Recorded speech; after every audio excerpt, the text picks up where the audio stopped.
نا کہ مشکل وقت میں جو زبان عادی ہوگی نا وہ زبان سے جاری ہوگا۔ اب مثال دیتا ہوں، لائف میں کئی بار ایسا ہوتا ہے، کوئی ایکسیڈنٹ ہوتے ہوتے رہ جاتا ہے، کوئی ٹھوکر لگتے لگتے رہ جاتی ہے، کوئی اچانک سے گاڑی میں بریک لگتا ہے۔ اب آپ یہ دیکھیں کہ اس وقت زبان سے کیا نکلتا ہے۔ جس کی زبان پر درود و سلام رہتا ہے، اولیاء کرام کے نام رہتے ہیں، آپ دیکھیں جھٹکا لگتے ہی ان کی زبان سے زور سے نکلتا ہے، یا رسول اللہ، یا غوث پاک، لا الہ الا اللہ۔ کیوں نکلا بھائی؟ کیونکہ اندر یہ بھرا ہوا تھا، جھٹکا لگا تو وہی باہر نکلا۔ اور کچھ لوگ ایسے ہیں کہ جب ان کو دھکا لگتا ہے، جھٹکا لگتا ہے تو گالیاں نکلتی ہیں۔ ایک جملہ ہے نا بڑا مشہور، برتن سے وہی چھلکتا ہے جو برتن کے اندر ہوتا ہے۔ اب دودھ کا پیالہ لے کر جائیں، ٹھوکر لگے گی، کیا گرے گا؟ دودھ ہی گرے گا نا۔ اور اسی میں کیچڑ بھرا ہوا ہو، گندگی بھری ہوئی ہو، اب ٹھوکر لگے گی تو کیا نکلے گا؟ وہ کیچڑ نکلے گی، گندگی نکلے۔ اندر کیا بھرا ہے ہم نے؟ یہ ذکر و اذکار آپ کے اندر کو صاف کرے گا، آپ کی زبان کو پاک کرے گا۔ کئی ایسے اسلام بھائی بھی ملتے ہیں کہ حضرت کوئی طریقہ بتائیں ہماری زبان میٹھی ہو جائے، ہماری باتوں میں تاثیر آ جائے، ہم بات کریں تو لوگوں کو سمجھ آنے لگے۔ واللہ اس زبان کو اللہ اور اس کے رسول کے ذکر سے تر کرو، تمہاری باتیں میٹھی ہونا شروع ہو جائیں گی، تمہاری باتیں سمجھ آنے لگنا شروع ہو جائیں گی۔ کیونکہ یہ زبان رب کی نعمت ہے، اور نعمت کی جو قدر کرتا ہے اللہ اس نعمت میں اور برکت ڈال دیتا ہے۔ اللہ مجھے اور آپ کو اپنی زبان کا پراپر یوزج کرنے کی توفیق عطا فرمائے۔ آئیے مل کر محبت کے ساتھ درود پاک پڑھ لیں۔ صلو علی الحبیب صلی اللہ تعالی علی محمد صلی اللہ علیہ وسلم۔ میری خود انسپریشن ہے کچھ لوگوں کے بارے میں، کاروباری ہیں، کوئی بہت بڑا مذہبی نام نہیں ہے، مگر روز کے 15,000 درود پاک پڑھتے ہیں، 20,000 درود پاک پڑھتے ہیں۔ وہ پتہ کیا کرتے ہیں؟ وہ جب بات کر رہے ہوتے ہیں نا اس وقت تو وہ بات کر رہے ہوتے ہیں، مگر جب وہ سن بھی رہے ہوتے ہیں تو درود پڑھ رہے ہوتے ہیں۔ اگر آپ کا مائنڈ سیٹ بن جائے نا، آپ مثال کے طور پہ آپ میں سے کئی لوگ کمپیوٹر پر کام کرتے ہوں گے، ٹھیک ہے نا، کمپیوٹر پہ آپ کام کر رہے ہیں، جو بھی کر رہے ہیں، زبان تو فارغ ہے نا۔ اگر آپ چاہیں تو وہ زبان ذکر اللہ کرتی رہے، اللہ پر اللہ کا نام لیتی رہے، درود پاک پڑھتی رہے۔ تھوڑے دنوں کے لیے مشکل رہے گی، مگر ایک وقت آئے گا جب زبان عادی ہو جائے گی نا تو آٹومیٹکلی زبان جو ہے وہ ذکر الہی کرنے لگ جائے گی، انشاءاللہ درود پڑھنے لگ جائے گی۔ ابھی آپ کا مائنڈ سیٹ بن جائے تو انشاءاللہ زبردست ہو جائے گا۔ نعمتوں کی بات چل رہی ہے اور نعمتوں کے قدر کی بات چل رہی ہے۔ ہمارے اسلاف اپنی نعمتوں پر کس قدر حساس ہوتے تھے اور انہیں اللہ کی دی گئی نعمتوں کی قدر کتنی ہوتی تھی۔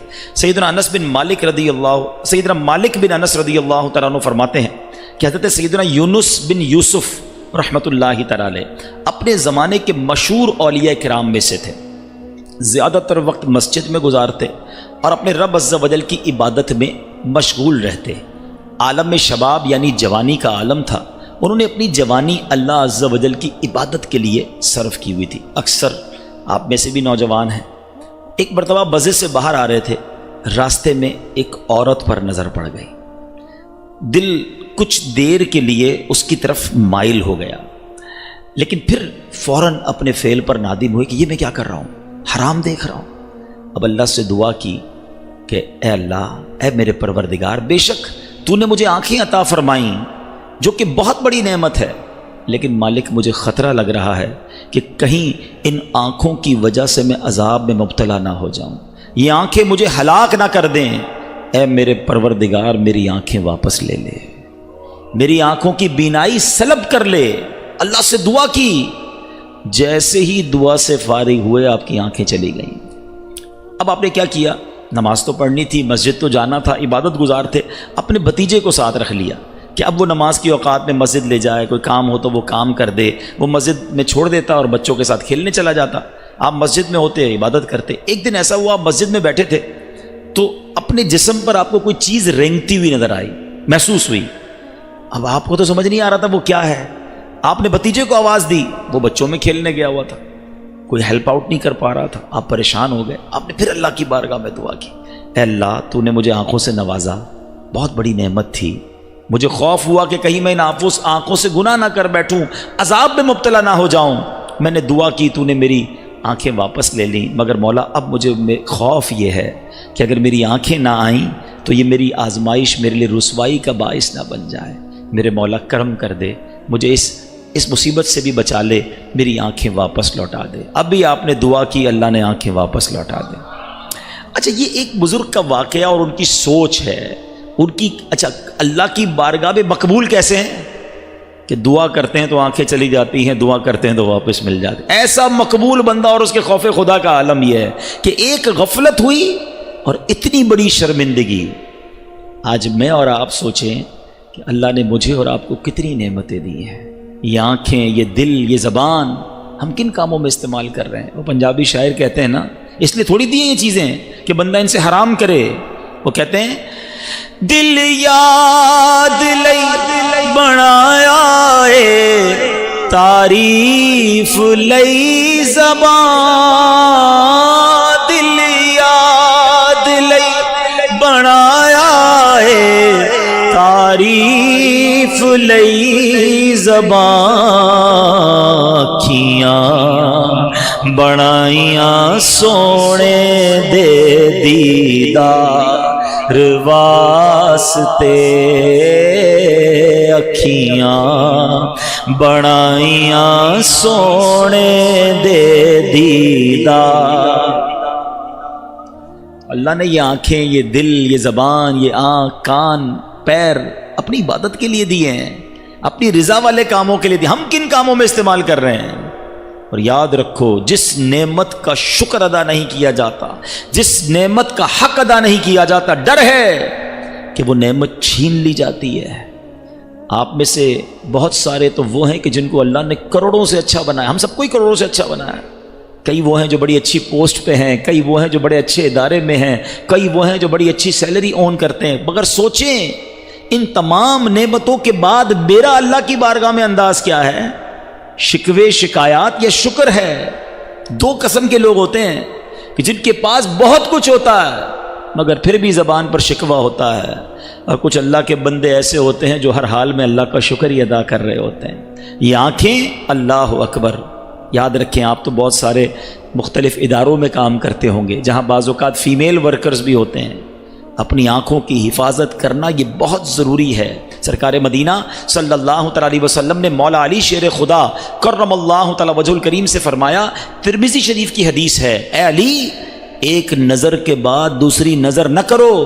یعنی اگر قصدن، یعنی اچانک بلا قصد، بغیر ارادے سے، ان انٹینشنلی کسی عورت کی طرف نظر پڑ جائے تو ہٹا لو، دوبارہ نظر نہ کرو. کہ پہلی نظر جائز ہے، دوسری نظر جائز نہیں. اب شیطان ہے نا، اس میں کہتا ہے پہلی نظر نہ ہٹاؤ، دیکھتے رہو پہلی باری میں، وہ تو جائز ہے. ایسا نہیں ہے. یاد رکھیے کہ اگر پہلی نظر جمائے رکھی تو اب وہ بھی دوسری نظر کے حکم میں ہی ہوگی، اس پہلی نظر کا بھی گناہ ملے گا. اور یہ حرام، جہنم میں لے جانے والا کام ہے بدنگاہی. آنکھوں میں جہنم کے کیل ٹھوکے جائیں گے. جو اپنی کانوں سے حرام سنتے ہیں ان کے کانوں میں پگھلا ہوا سیسا ڈالا جائے گا. کبھی آپ نے دیکھا یہ دونوں جو آرگنز ہیں کتنے نازک ہیں؟ موسٹ سینسٹیو آرگنز ان اور باڈی کون کون سے ہیں؟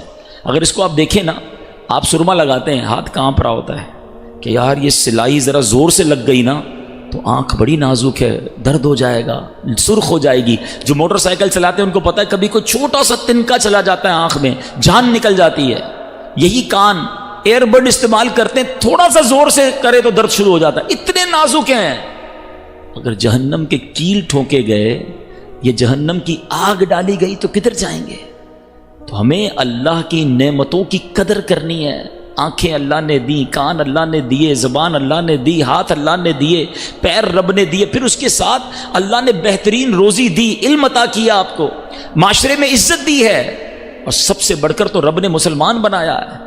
ہم ان نعمتوں کے بارے میں کیا اپنا انداز اپنائے ہوئے ہیں؟ یاد رکھیے رب کریم. اچھا پھر اللہ کریم کو بندہ کون سا پسند ہے؟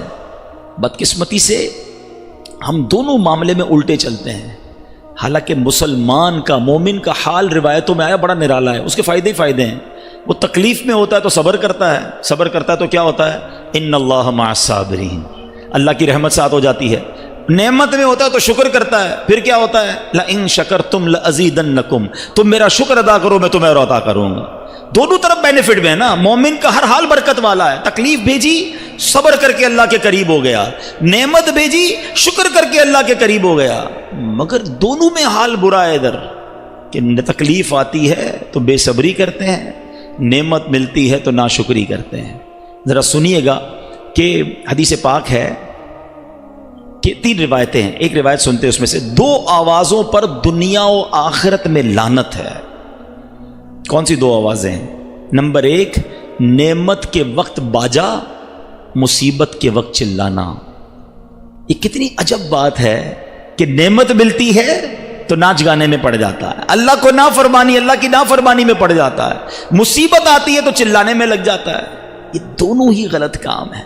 میری یوں سمجھیے کہ آج کل میں کئی بیانات میں ذکر کرتا رہتا ہوں، میرے یوں سمجھیے کہ دل میں درد ہے، اللہ کرے کہ اس درد کو میں آپ تک صحیح طریقے سے ٹرانسمٹ کرنے میں کامیاب ہو جاؤں۔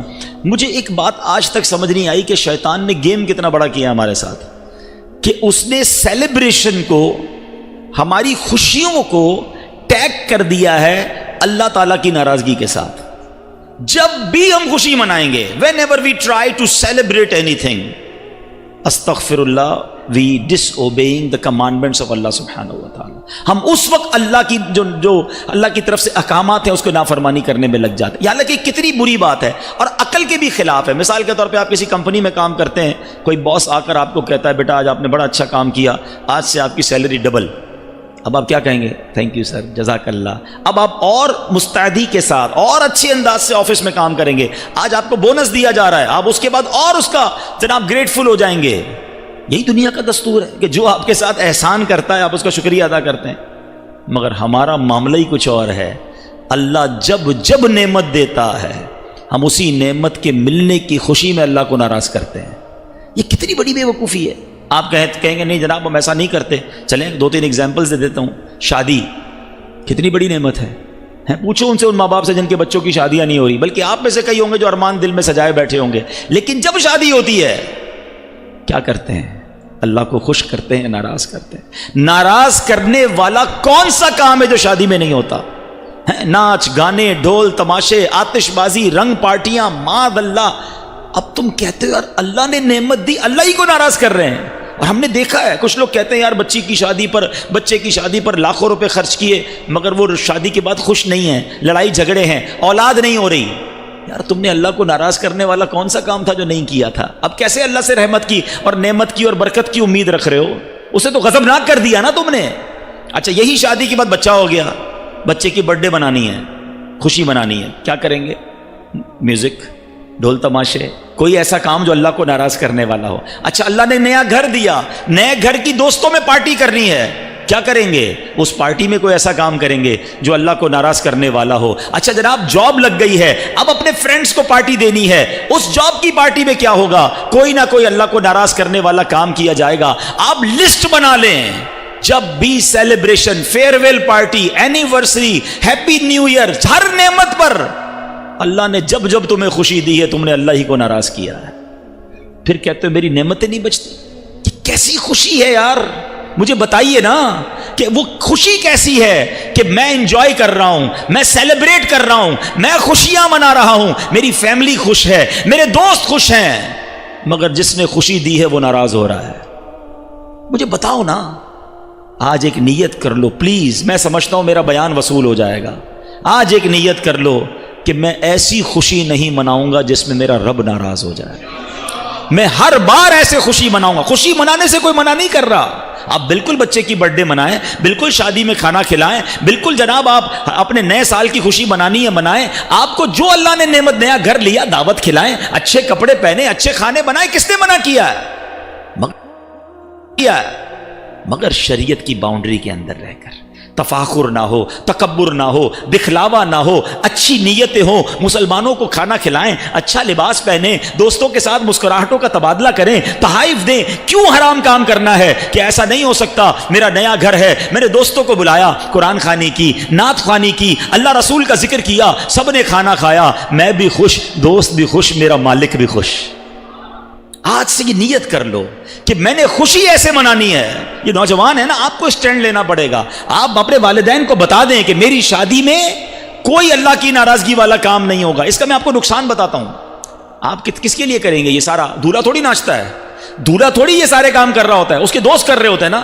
آپ کو پرابلم کیا ہے؟ یار دوست کیا کہیں گے، کوئی اللہ گلہ نہیں، کوئی حرام کام نہیں ہے، رشتہ دار کیا کہیں گے۔ مجھے ایک بات بتاؤ، شادی کے بعد لائف کس کو گزارنی ہے؟ آپ کو۔ اپنی وائف کے ساتھ، اپنے بچوں کے ساتھ، آنے والی نسلوں کے ساتھ زندگی تم نے گزارنی ہے، اور تم اس زندگی کو گزارنے کے ابتدا میں اپنے رب کو ناراض چند دوستوں کے لیے کر رہے ہو ہیں۔ وہ دوست چلے جائیں گے، برباد تم ہو جاؤ گے، ناراض رب تم سے ہو جائے گا۔ مجھے نہیں کرنی ایسی خوشی چند دوستوں کی خاطر، چند رشتہ داروں کی خاطر، چند جناب رسم و رواج کی خاطر کہ میرا مالک ہی مجھ سے ناراض ہو جائے۔ آج یہ اصول بنا لو زندگی کا کہ جب خوشی منانی ہے ایسی منانی ہے کہ رب کو بھی راضی کرنا۔ میں ایک صاحب سے ملا، بڑا کمال کا کام کیا انہوں نے، بہت اللہ نے نوازا ان کو۔ کہتے ہیں میں جب بھی اپنے ایک بچے کی شادی کرتا ہوں نا، ساتھ 4 غریب بچوں کی شادیاں بھی کر دیتا ہوں۔ میں کوئی ہلا گلا نہیں کرتا، کوئی فنکشن نہیں کرتا، 4 غریب بچوں جوڑوں کو بلاتا ہوں، ان کے سارے جو بھی خرچے ورچے پورے دے دیتا ہوں، اور اللہ سے دعا کرتا ہوں اللہ ان 4 جوڑوں کی برکت سے میرے بچوں کو خوشیاں عطا فرما۔ دیٹس دا وے۔ مناؤ نا خوشی، کس نے منع کیا ہے؟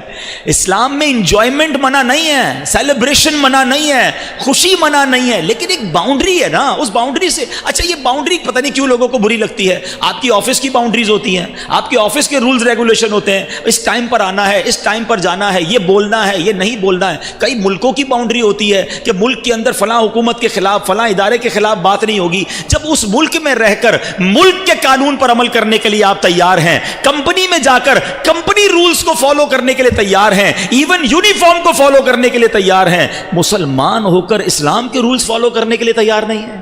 عجب مذاق بنا ہوا ہے۔ میں پہلے مسلمان ہوں، نبی پاک کا امتی ہوں، اور واللہ یہ بھی شیطان کا وار ہے، یار وہ والی انجوائمنٹ نہیں کرتے تو مزہ نہیں آتا۔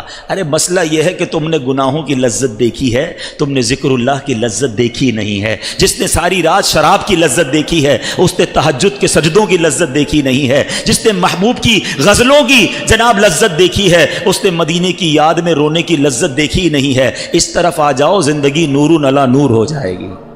اللہ مجھے اور آپ کو اپنی اللہ کو راضی کرنے والے اعمال کرنے کی توفیق عطا فرمائے۔ تو میں چند باتیں اسٹارٹ میں اس لیے لایا تھا کہ کچھ مدنی پھول اپنی نعمتوں کے شکرانے کے حوالے سے، اور اسی طرح جب کوئی تکلیف آ جائے، کوئی امتحان آ جائے تو شکوہ نہ کریں، شکایت نہ کریں، زبان پر صبر رکھیں۔ اللہ نے پھر بھی آپ کو کروڑوں سے اچھا بنایا ہے۔ کبھی کے دن بڑے ہوتے ہیں، کبھی کی راتیں بڑی ہوتی ہیں، ہر رات کے بعد صبح ہے، ہر دھوپ کے بعد چھاؤں ہے۔ تھوڑے دنوں کے لیے تمہیں آزمایا گیا ہے اور اسی آزمائش میں تم فیل ہو گئے ہو۔ ایک طرف تو نعرہ لگاتے ہیں کہ میں پنجتن کا غلام ہوں، اور پنجتن پاک کو تو کیسا آزمایا گیا، ان کی زبان پر تو شکوہ نہیں تھا۔ آج تھوڑی بیماری، تھوڑی قرضہ، تھوڑی روزی میں اگر تنگی آئی، جاب تھوڑے دنوں کے لیے چھوٹ گئی تو تمہاری زبان پر شکوہ ہے۔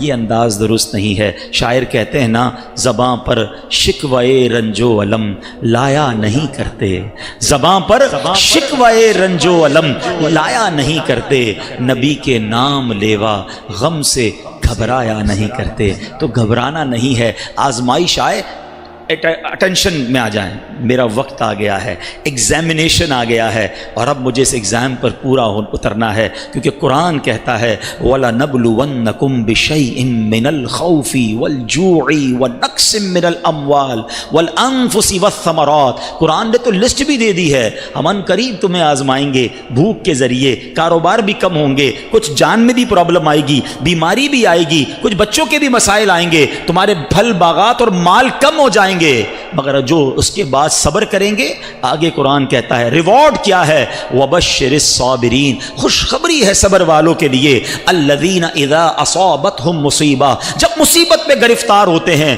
تو کہتے ہیں قَالُوا إِنَّا لِلَّهِ وَإِنَّا إِلَيْهِ رَاجِعُونَ، ہم اللہ ہی کی طرف سے آئے ہیں، اللہ ہی کی طرف لوٹنا ہے۔ تو صبر والے بن جائیں، شکر والے بن جائیں، زندگی کے مزے لیں گے، ہمیشہ خوش رہیں گے۔ اللہ مجھے اور آپ کو صابرین اور شاکرین میں شامل فرما دے۔ پیارے اسلامی بھائیوں، چونکہ ماشاءاللہ آپ دعوت اسلامی کے مرکز میں آئے ہیں، دعوت اسلامی 80 سے زائد شعبہ جات میں دین متین کی خدمت کر رہی ہے، اور اس میں ایک بڑا ہی کمال کا شعبہ FGRF، ویلفیئر ڈویژن آف دعوت اسلامی، یہ الحمدللہ بڑے کمال کے ساتھ دین متین کی خدمت کر رہا ہے، سرکار علیہ الصلوۃ والسلام کی دکھیاری امت کی خدمت کر رہا ہے۔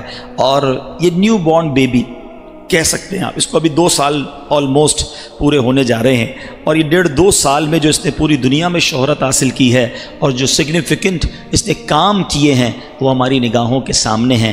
یہ یاد رہے کہ دعوت اسلامی بہت سارے ویلفیئر کے کام بہت عرصے سے کر رہی ہے جو پکچر میں نہیں تھے, جو لوگوں کو بتاتے یوں سمجھے کہ ان کے سامنے نہیں آئے تھے. جب 2005 میں کشمیر کا زلزلہ آیا تھا تو اس وقت الحمدللہ آپ کی ہماری دعوت اسلامی نے وہاں بھی اس زمانے میں 2005 میں 17 کروڑ روپے کی کم و بیش اجناس رقوم اور سامان بھیجا تھا. تو اب 2005 کے 17 کروڑ اگر آج دیکھنے جائیں تو میرا خیال ہے وہ کئی ارب کے برابر ہو جائیں گے. تو اس زمانے میں دعوت اسلامی نے کام کیا تھا. اس کے بعد کئی کام ہوتے رہے, سیلاب آتے رہے, دعوت اسلامی والے جا کے مدد کرتے رہے. مگر کووڈ جب آیا تو ہم نے ریئلائز کیا کہ جیسے روٹس ہمارے ہیں ایچ اینڈ ایوری سٹی, ہم کہہ سکتے ہیں کہ تقریباً ہر ولیج میں, پاکستان کے کونے کونے میں اور پھر دنیا کے کئی ملکوں میں ہماری ایک شاندار پریزنس ہے. تو اگر ہم ویلفیئر کا کام کرتے ہیں تو جناب کام بڑا اچھا ہو سکتا ہے. وہ سرکار کی امت پریشان تھی صلی اللہ تعالیٰ علیہ وسلم. اور ایک بات اور یاد رہے کہ جب کووڈ آیا تھا نا, وہ مہینہ رجب کا مہینہ تھا. پڑھے لکھے لوگ موجود ہیں, ہر ریلیجس آرگنائزیشن کے لیے رجب, شعبان اور رمضان یہ پیٹرول بھروانے کا مہینہ ہوتا ہے. اسی مہینوں میں آپ کو اپنا ڈونیشن جمع کرنا ہوتا ہے پورے سال گاڑی چلانے کے لیے. اور یہ رجب کے مہینے میں جناب کووڈ آ گیا. ہماری ویسی پوزیشن, ہم پریشان ہو گئے کہ مارکیٹیں بند ہو گئیں, دکانیں بند ہو گئیں, ہمیں چندہ کدھر سے ملے گا. اور اس دوران لوگ اور پریشان ہو گئے کھانے پینے کے معاملے میں. اللہ پیر و مرشد کو سلامت رکھے. آپ نے کہا دعوت اسلامی کی خیر ہے, دعوت اسلامی والے باہر نکلیں, پہلے سرکار کی امت کی مدد کریں. ہم نے ڈونیشن جمع کرنا شروع کیا, راشن جمع کرنا شروع کیا, اور الحمدللہ آپ کو جان کر خوشی ہوگی کہ اس وقت سے لے کر اب تک تقریباً 90 لاکھ 9 ملین سے زیادہ مسلمانوں تک پکا ہوا کھانا, راشن اور کیش دعوت اسلامی پہنچا چکی ہے. اور یہ آج روزانہ کام یہ جاری ہے, اب بھی جاری ہے. اچھا یہ تو ایک سیکٹر ہو گیا, فوڈ سیکٹر ہو گیا. اس کے بعد پھر تھیلیسیمیا کا پرابلم آیا. اس میں ماشاءاللہ آپ کی مجلس کا بھی بڑا, ڈاکٹر مجلس کا بھی بڑا کردار رہا. اور اب تک آلموسٹ 50,000 کے قریب ہم پہنچ گئے ہیں.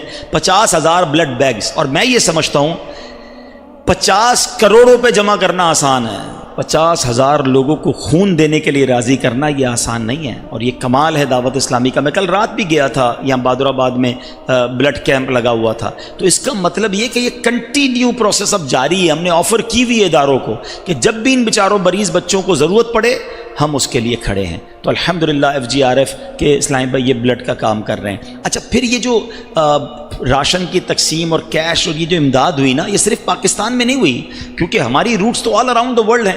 تو ہمیں تو اطلاعات آنے لگی کہ UK میں, ایون UK میں, حالانکہ وہ مالدار ملک ہے, لیکن لوگ گھروں میں قید ہو گئے. کچھ لوگ بوڑھے بزرگ گھر میں اکیلے رہتے تھے, وہ باہر نہیں نکل پا رہے تھے, ان کو کھانا کون پہنچائے گا. تو ہم نے ان کے ڈور اسٹیپ تک کھانا پہنچانا شروع کیا. ڈرائیو تھرو افطار کا ہم نے پلان کیا. ترکی میں, نیپال میں, بنگلہ دیش میں, نیروبی کینیا میں, دنیا کے کئی ملکوں میں الحمدللہ یہ راشن کی تقسیم ہوئی اور امداد کی تقسیم ہوئی, اور ابھی تک جاری ہے. کئی ملک ابھی بھی کبھی کبھی لاک ڈاؤن میں چلے جاتے ہیں, پھر وہاں سے ہمیں امداد کی اپیل آتی ہے تو ہمیں وہاں ترکیب بنانی پڑتی ہے. دعوت اسلامی کا ویلفیئر کیوں باقی ویلفیئر سے الگ ہے؟ That is the big question. ٹھیک ہے, دیکھیں سب سے بڑا مسئلہ ویلفیئر کے لیے یہ ہوتا ہے, آرگنائزیشن جو جتنی بھی ویلفیئر ہیں ان کے پاس کارکنان نہیں ہوتے, وہ امپلائیز رکھتے ہیں. ویلفیئر کے پاس کون کارکن ہوگا بھائی؟ جتنا کھانا بانٹنا ہے اتنے بندے چاہیے ہوں گے, ڈرائیور الگ رکھنا پڑے گا, ہیلپر الگ رکھنا پڑے گا, جا کر بانٹنے والے الگ رکھنے پڑیں گے, پکانے والے الگ. جو بھی ان کو کام کرنا ہے اس کے لیے ان کی ایڈمنسٹریشن کاسٹ بہت بڑھ جاتی ہے. یعنی کئی ویلفیئر کے جب آڈٹ ہوئے تو پتا چلا کہ ان کی ایڈمنسٹریشن کاسٹ جو ہے وہ 30-40 کہاں تک کہ 50% بھی ہے. 50% تو چیریٹی کا پہلے کاسٹ انتظامات پہ چلا جائے گا. یعنی دوسرے لفظوں میں اگر کوئی 1 لاکھ روپے چیریٹی کو دیتا ہے تو غریب تک 50,000 پہنچے گا, 50,000 باقی تو ان کی ایڈمنسٹریشن کاسٹ میں لگ جائے گا. اور ہمارے یہاں حال یہ ہے کہ مجھے یاد ہے کہ جب کراچی میں بارش ہوئی تھی, اور وہ آج تک کراچی کی تاریخ میں ایسی بارش نہیں ہوئی, آدھا کراچی ڈوب گیا تھا. ہم خود اس وقت وہاں پر گراؤنڈ پہ تھے, اتنے کیچڑ میں, اتنے پانی میں اسلامی بھائی جا کر لوگوں کو کھانا پہنچا رہے تھے. امیر اہل سنت لائیو تھے مدنی مذاکرے میں. آپ نے پتہ کیا کہا؟ بیٹا جو یہ بریانی لے کر گئے ہو نا, یہ بریانی صرف جو بارش کا متاثرین ہیں ان کو کھلا سکتے ہو, آپ نہیں کھا سکتے. وہ کپڑے ان کے آدھے کیچڑ میں، ان کو وہ کھانا کھانے کی اجازت نہیں ہے.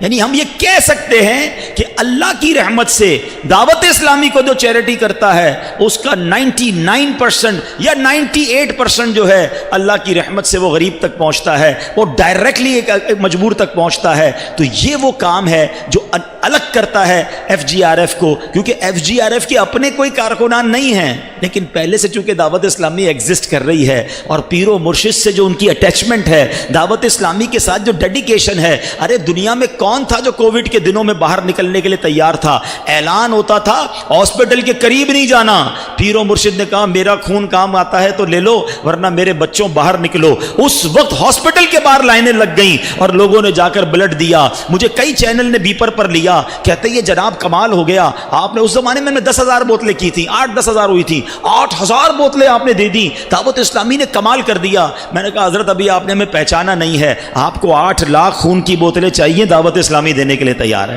ابھی تو ہماری بہنیں نکلی نہیں ہیں. مجھے اتنے میسج آئے اسلامی بہنوں کی مجلس کی طرف سے، پیر صاحب نے دعا دی ہے خون دینے والوں کو، ہم اسلامی بہنیں بھی خون دینا چاہتی ہیں. میں نے کہا ابھی بھائی بہت سارے باقی ہیں، پیر صاحب کے بیٹے بڑے باقی ہیں، پہلے ان کو تو ہونے دو، پھر بہنوں کی باری آئے گی. یقین کریں یہ آپ کے نگران ہیں، ان کو پتا ہے صوبان بھائی کو، کئی شعبہ جات نے، ڈاکٹرز نے، ہاسپٹل نے منع کر دیا کہ بھائی ابھی رک جائیں، آپ تو خون دے دیں گے، ہمارے پاس رکھنے کی جگہ نہیں ہے. کیونکہ ہمیں بعد میں پتا چلا کہ تھیلیسیمیا کا جو بلڈ ہوتا ہے اس کو پروسیس کرنا پڑتا ہے، اس کے لیے باقاعدہ ایک سسٹم ہے. ایسا نہیں کہ آپ 1000 بوتلیں بھیج دیں، وہ ضائع ہو جائیں گی. ان کے پاس جتنی کیپیسٹی ہے ہم نے اتنی بوتلیں دینا شروع کی. تو کہنے کا مقصد یہ ہے کہ ایف جی آر ایف کو جو ایج حاصل ہے کہ جو ڈیڈیکیشن لوگوں کی ہے، جو بھروسہ ہے، جو اعتماد ہے. اب دیکھیں نا، اب یہی کام ہو رہا تھا، ہمیں جب اندازہ ہوا کہ اتنا زبردست فیڈ بیک، اتنا زبردست لوگوں کا ہم پر بھروسہ، تو کیوں نہ کچھ اور کیا جائے. پھر جب غور کیا کہ کلائمیٹیکلی جو ڈس آرڈر چل رہا ہے،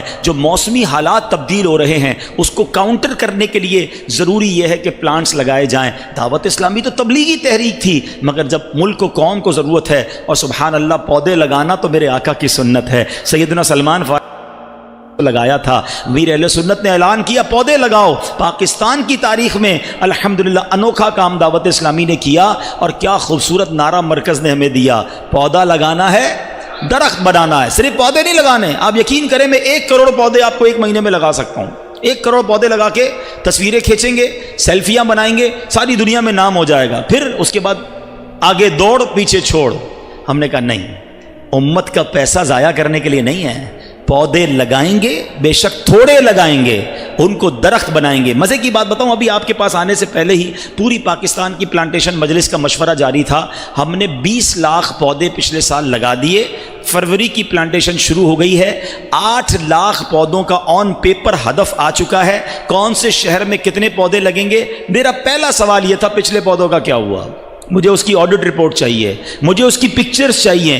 اور انٹرنیشنلی چلیں آج یہ میڈیا پر جا رہا ہے، بات کلیئر کر دوں، لوگ ہمیں کبھی کبھی تصویر بھیجتے ہیں کہ جناب یہ ایف جی آر ایف نے پودا لگایا تھا، ناراض ہو گیا، مرجھا گیا ہے. انٹرنیشنلی یہ تحقیق ہے کہ 30% پودے آپ جب بھی لگائیں گے 30% پودے جو ہیں وہ مرجھا جائیں گے، ضائع ہوں گے، اس کی ریپلیسمنٹ کرنی پڑتی ہے. تو آج ہی ہم نے یہ الحمدللہ مشورہ دیا ہے کہ نئے پودے ضرور لگانے ہیں، پرانوں کی ریپلیسمنٹ بھی کرنی ہے. دعوت اسلامی بھولتی نہیں ہے. انشاءاللہ آپ دیکھیں گے کہ اگلے چند سالوں میں جو پلانٹیشن میں دعوت اسلامی ایف جی آر ایف نے کام کیا ہوگا اس کو دنیا مانے گی انشاءاللہ. کیونکہ ہمارے پاس عوام ہے، ہمارے پاس لوگ ہیں. ہم ایک آفس میں بیٹھ کے آرڈر نہیں کر رہے. 3 لاکھ بچہ مدرسے اور جامعہ میں پڑھتا ہے. ہم نے ہر بچے کو کہا ہے ایک پودا تمہارا ہے، اسی کو لگانا ہے، اسی کو درخت بنانا ہے. تو انشاءاللہ یہ پودے بڑھتے رہیں گے. تو پلانٹیشن ہم نے کی. اب ہم الحمدللہ وطن عزیز کو بہت پیارا پلانٹیشن کے اندر ہی تحفہ دے چکے ہیں اربن فارسٹ کا. یہ کمال کی ایک ٹیکنالوجی ہے میاواکی فارسٹ جو کہلاتے ہیں،